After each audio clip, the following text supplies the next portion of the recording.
আজকে আপনাদের সাথে শেয়ার করব কিভাবে আমি বাড়িতে আলুর পরোটা বানাই।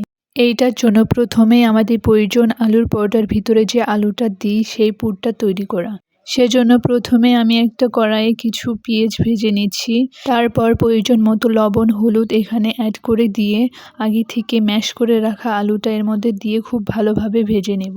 এখানে একটু কালার আসার জন্য একটু গুঁড়া মরিচও ব্যবহার করতে পারেন। আলুর পুরটা বানানো শেষ হলে সেগুলো আমি গোলাকৃতি করে রেখে দিয়েছি। কয়টা বানাবো সে অনুযায়ী সবগুলো ভাগ করে রেখে দেওয়ার পরে আটা ছেনে নিয়ে এরকম গোলাকৃতি করে নিতে হবে।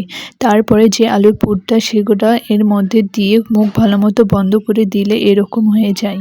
সবগুলো এরকম করে বানিয়ে নিতে হবে। তারপরে সবগুলো রুটি বেলুন পিঁড়াতে এরকম করে বেলে নিতে হবে।